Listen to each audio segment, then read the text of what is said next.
صاحب کریں گے، مفتی بید الرحمان صاحب کریں گے. آج میں طلب علم صاحب کو ادھر بٹھا دوں، مولانا صاحب محمود صاحب وزیر مواصلات کو ادھر بٹھا دوں. ٹھیک ہے کہ نہیں؟ پھر وہ مسلمان کا دل نہیں کرے گا، اس کی خواہش نہیں ہوگی. تو میرے علم کا فائدہ کیا ہے؟ جتائیوں پر بیٹھنے کا فائدہ کیا ہے؟ میں امت کو کیا ساتھ دکھا رہا ہوں؟ یہ صرف ایک چیز کو عمل میں لا کر دکھانا یہ بڑا مشکل ہے. یہ حاجی ایاز صاحب ہے، آج بھی ہمارے قائد جمعیت مصطفیٰ سب یاد کرتے ہیں ان کی چائے کا. نکڑا پمپ کے راجہ عثمان مرحوم کی دعا کرتے جانے لگے. میں نے کہا مولانا میرے ہاں چائے پی.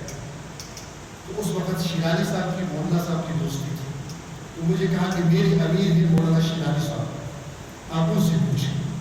شیرازی صاحب کے ساتھ تو میری بڑی دل لگی تھی.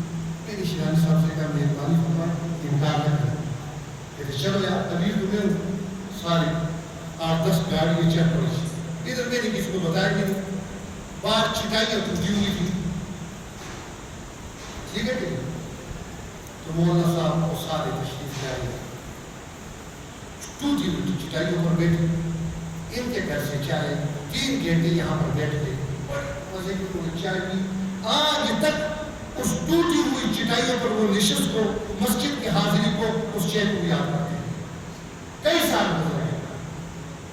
میرے عزیز اور دوستوں، وہ ان کے لیے بھی سعادت تھی، ہمارے لیے بھی سعادت تھی. لیکن اس موقع پہ ان کا آنا یہ معاشرے کے لیے ایک پریشانی بنے. کوئی بھی شخص اللہ جس کو نوازے وہ ایسی انداز کے اندر شادی کرے کہ باقی ان کے کزنوں کے لیے، ان کے رشتہ داروں کے لیے، بھائیوں کے لیے، دوستوں کے لیے آسانی. اللہ رب العالمین ہمیں